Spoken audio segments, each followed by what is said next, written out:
Well, hey there, and welcome to Unmistakably You. Happy Wednesday. I hope you are enjoying being midway through your week. And thank you for joining us as always. I'm Amy from Unmistakably You. I'm a wedding planner and an educator here in London, Ontario. If you are here for the first time, welcome. We go live every Wednesday night and we try to help you navigate your wedding and keep your sanity. If you are joining us on the replay, hello. Nice to see you here catching up. I know that life is busy and we appreciate you spending your time with us. Your wedding is probably, to this point, one of the most important days of your life. And we are here to try to help you to navigate the planning of the wedding with some grace and, like I said, with some sanity. So we've decided that as it's a new year and we know some of you likely got engaged over the holidays, we thought it would be appropriate to launch a series for January and February called Setting You Up for Success. So if you are one of those newly engaged couples, congratulations, what an exciting time in your life. And you're probably finding that all of the things get overwhelming pretty fast. There's a lot to think about when you're planning a wedding and when you're newly engaged. And so it's a very exciting time, but it can also be overwhelming, which is why we're popping in here with our Setting You Up for Success series to help navigate you through that. So we're going to kind of do things in order. We talked last week about the 4 things that you need to have in place before you start booking any vendors. And so if you missed that, you can catch the replay. It is in our media section here on the Facebook page. It's also on our YouTube channel. So if you want to pop over to Unmistakably You on YouTube, you can find it there as well. And so we talked about making sure that you have your priorities straight with your partner, setting your guest list, setting your budget, and determining your planning schedule. And now we're going to launch into some of those things that you're going to be booking kind of in the order that you'll likely look at them in. So today we wanted to talk about booking your venue and catering, because those are big items that will largely determine the shape, structure, and complexion of your wedding. Now, there's like literally a billion things that I could talk about here. I'm going to try to be concise. I'm going to try and, control my verbosity and my inclination to just continue talking. But I do invite you, if I say something that brings up a question or a comment, I invite you to plug a message into the chat. If you have a question, I'm more than happy to answer it. That's why I'm doing this live instead of pre-recorded. So feel free to even just say hi so that I don't feel like I'm talking into the void and not ever interacting with humans. But booking your venue and catering are a big deal. And so I'm going to try and break it down into a couple of just the really important points to highlight. If you want more detail, again, pop on over to our YouTube channel. We have a playlist over there called Venues, where I do have some videos that go into a lot more detail about different styles of venues and things that you might want to think about when you're booking those different styles of venues. So first and foremost, if you're starting to look at venues, you need to make sure that you and your partner have had those conversations that I talked about last week. Make sure you're on the same page with your priorities. Make sure you've determined the style of wedding that you want to have, the number of guests, and the budget, because those are things that are going to be dramatically impacted by your venue choice. So first and foremost, do your homework before you just jump right into those exciting venue tours. The second thing I wanted to mention is that there are basically 3 types of venues, and I won't go into huge amounts of detail here. I do have a video on the YouTube channel about that. But the first is an all-inclusive venue. And so these are venues like golf courses, hotels, event facilities that provide everything, that have in-house catering and bartending, that often provide other services in their packages, like maybe including officiants or DJs or floral and decor. There's usually some kind of an on-site coordinator or facilitator or maitre d' of some kind. And so these these kinds of venues definitely have some benefits. They're going to involve fewer moving pieces on your end, particularly if those venues do provide in-house services, or if they have recommended vendor lists. That can take a lot of the guesswork off of your plate. Some of the drawbacks, though, are that all-inclusive venues tend to be perhaps a little bit more pricey and a little bit less flexible in terms of their packages sometimes.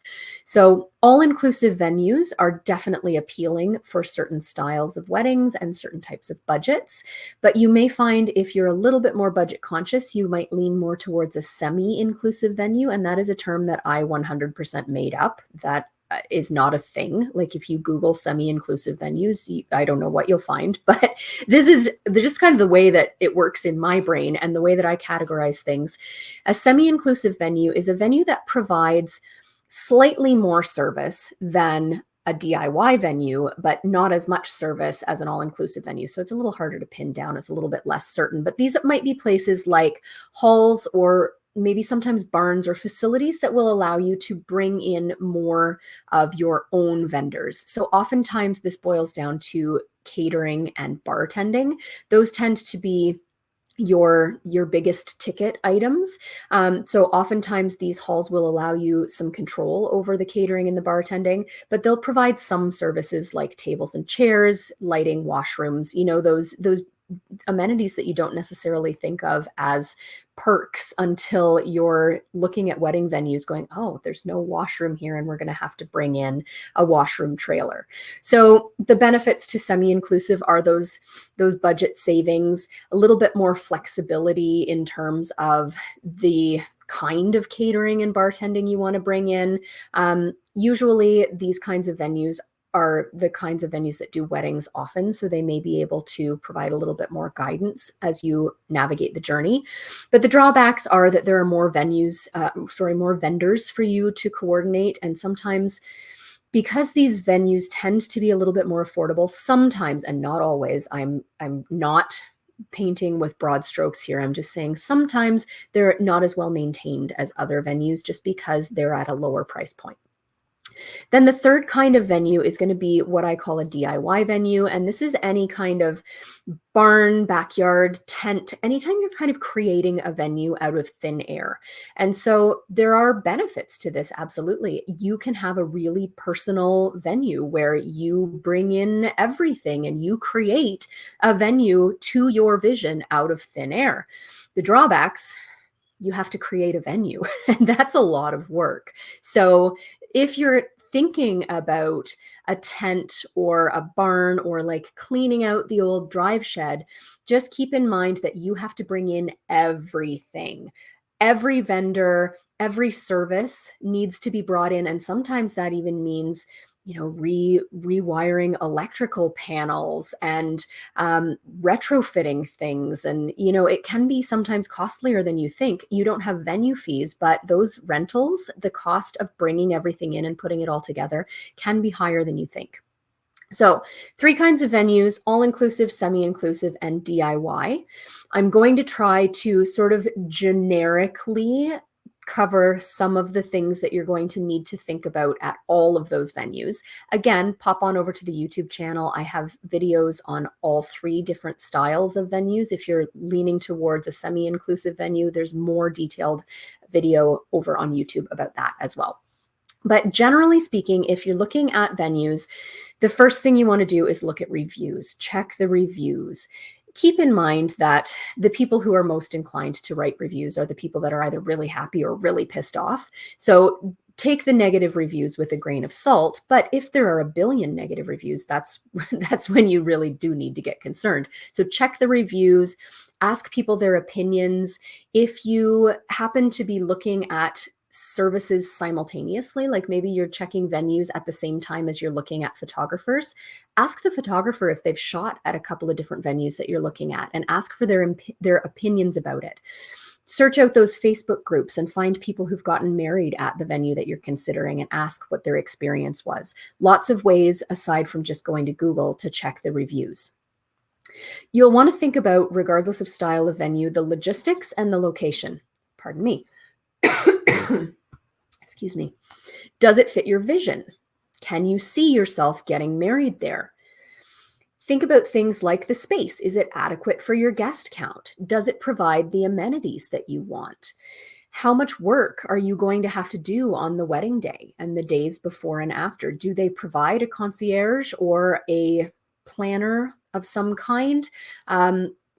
How much work are you going to have to do on the days before and after? If it's a DIY venue, chances are pretty good that you're going to have to do a lot of setup on the day before and after. Is it available on the day before and after? Or do you literally have to find a way to bring everything in that day and get it out at the end of the night? Is the venue convenient for yourself and your guests to access? Keep in mind that you'll probably have to make a couple of trips there. So for planning purposes, is it convenient for you? And for guests who are perhaps traveling, if there are out of town guests, are there hotel amenities? Are there B&Bs locally? So thinking about accessibility for planning and for attending of your guests.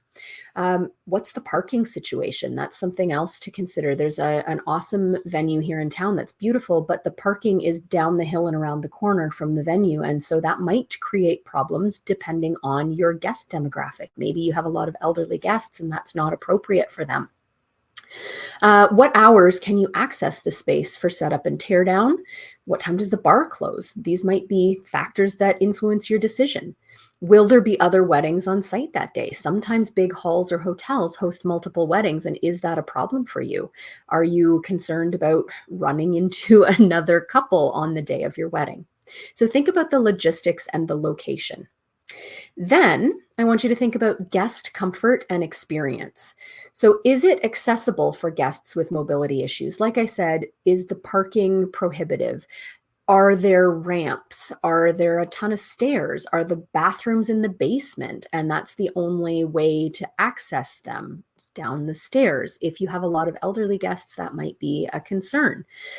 Think about the temperature and the weather, depending on the season that your wedding is taking place in. If there's any kind of outdoor component, what if it's hot? What if it's cold? What if it rains? What are the rain plans? Who implements the rain plans? Think about the food and beverage, because this is one thing that your guests will absolutely remember. I hate to break it to you. Nobody is going to, in 10 years, say, "Oh, did you see the ranunculus in her bouquet?" Like, okay, maybe a couple of people will, but realistically, they're going to remember if the prime rib is cold, or if the vegetables are mushy, or if the bar was, light on the booze. Whatever it is that's important to your guests, you want to make sure you check, because they're going to remember the food and beverage, because that's the most dominant part of their experience. And I know that the napkin fold means a lot to you, but realistically, it's more about the food and bev for the guests. Think about whether there are restrictions and requirements that the venue has. So do they have recommended vendors? Do they have required vendors? If you're bringing in your own vendors, is there a surcharge? Like if you hire a DJ who's not on their preferred list, are they going to charge you extra because that DJ is not as familiar with their venue?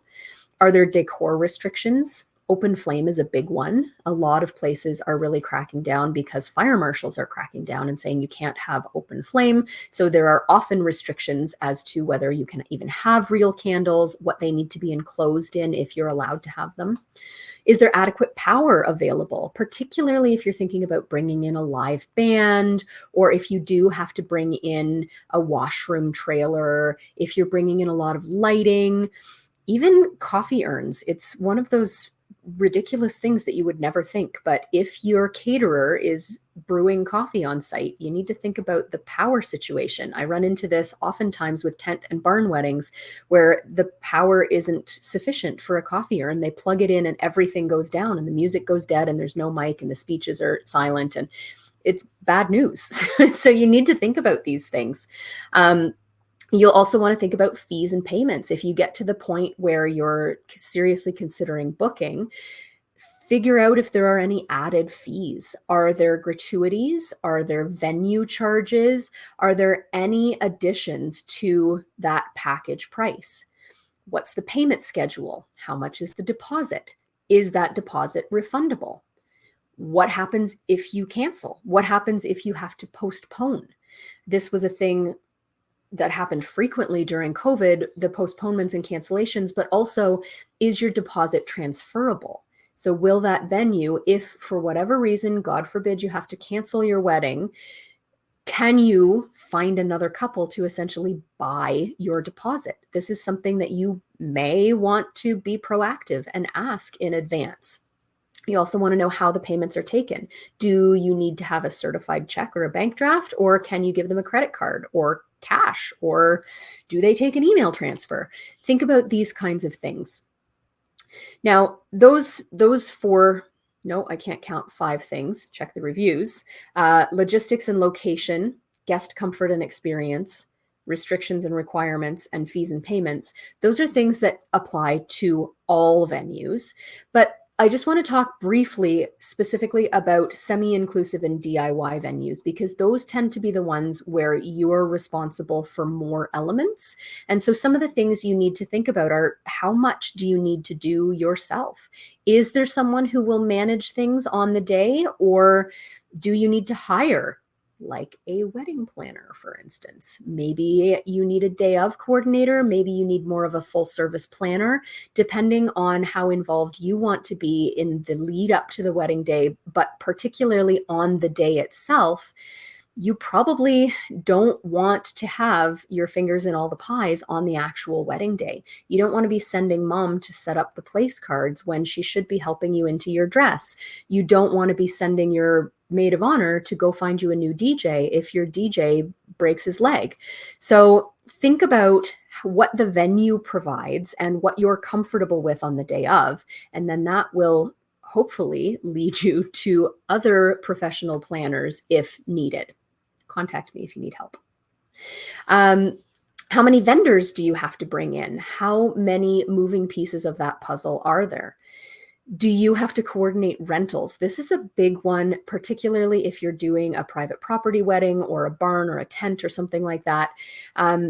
If you have to coordinate all the rentals, particularly for dinner service, that's a big job. Sometimes caterers and bartenders will assist or take that over for you, but how much of that do you need to do? If you're thinking about a tent, you need to talk to the tent company about the space required. It's not just the space of the footprint of the actual tent, but you've got the tent pegs and the guy wires that are holding it down. Sometimes if it's on a hard surface, you might have weighted water barrels that require space. There are limitations with tents. You can't put a tent on a septic tank or on a weeping bed if you happen to be on private property out in the country. What are the permit requirements? Some townships have different requirements, but in most cases, if your tent is over a certain size, you're going to need a building permit. Who gets that permit? Is it the tent company or is it you? You need to talk to your tent company about when it's going to be put up and when it's going to be taken down. So all of these are things that play into DIY private property weddings that you'll need to think about before you commit to doing that tented wedding of your dreams. Think about all of those moving pieces and whether or not you really have the energy and the desire to coordinate them yourself. Now, just a brief word about catering. I'm keeping an eye on my time here, and I could probably talk for another hour about this, but I won't, I promise. Again, if you're hiring a separate caterer, this is often going to be at a semi-inclusive or a DIY venue. Check the reviews. Please, please, please check the reviews. Ask other people for their experiences. That's going to give you really valuable information, because if you sit down with a caterer, they're going to tell you only the best stories and only share the most glowing reviews. So you need to have a well-rounded picture. Check those reviews. Sit down, like I said, and talk about options with the caterer.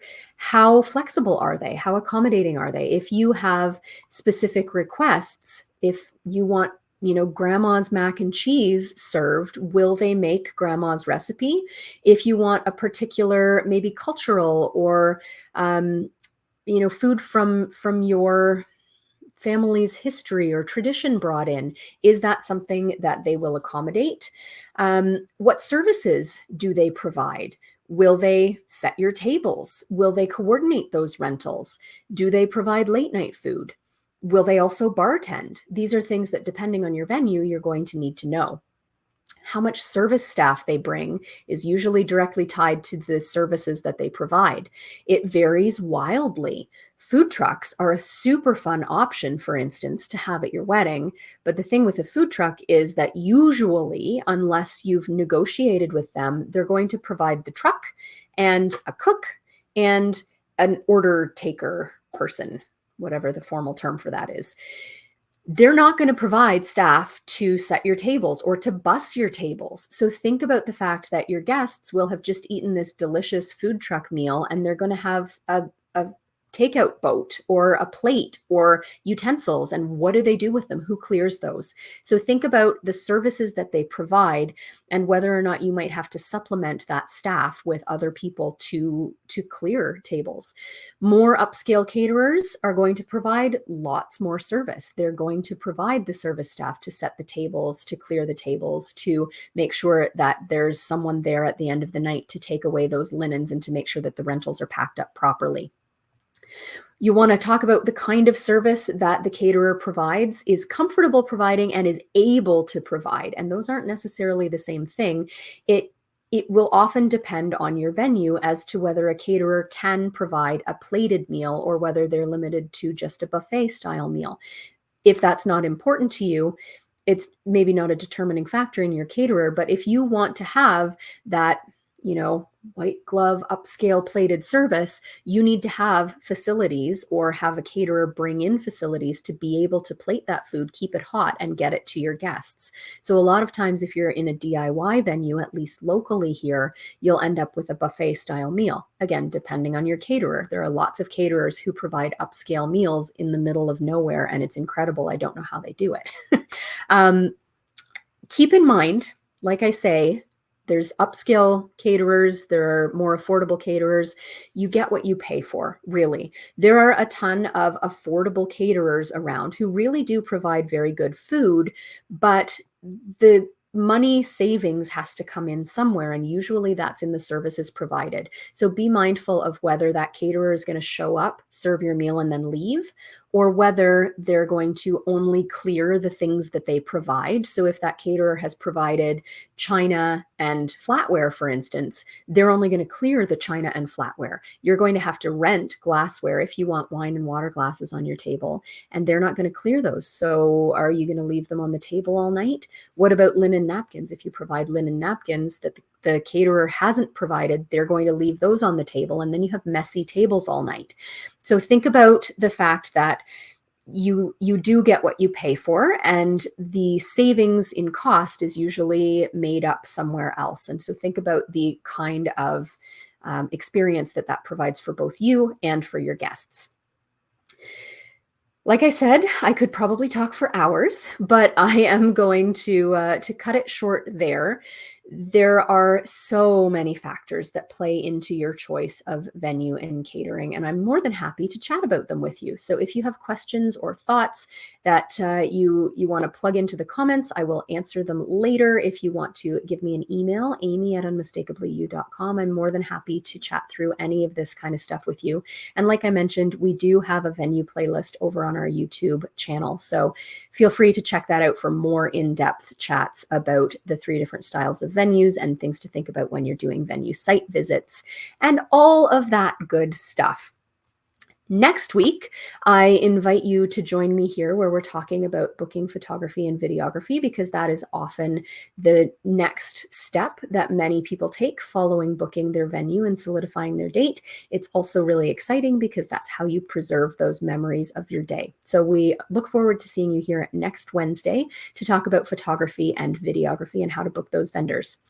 And finally, I just want to leave you with the reminder that over at unmistakably.you.com, our spring workshops are live. They are filling fast. So pop on over to unmistakably.you.com if you're interested in getting a few more hands-on, one-on-one pointers for how to build a budget that is actually realistic, that's actually going to help you to navigate the wedding plans in more of an educated and prepared way. pop on over there if you want to learn more about how to DIY your coordination of your day. So you want to set up your itinerary in a way that flows smoothly, but you don't have or can't work into the budget a coordinator. We're going to teach you how to create an itinerary that flows smoothly. We've got an awesome vow writing workshop. If you and your partner are looking to write your own vows, Jody from Something New Officiant is going to join us and talk you through how to write meaningful vows that will have all of your guests in tears.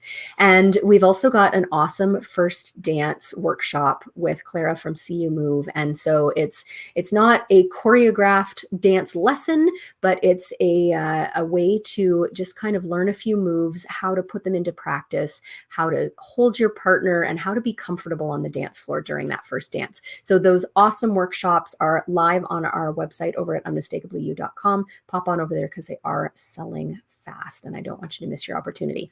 So until next Wednesday, happy planning, take care, and I'll see ya.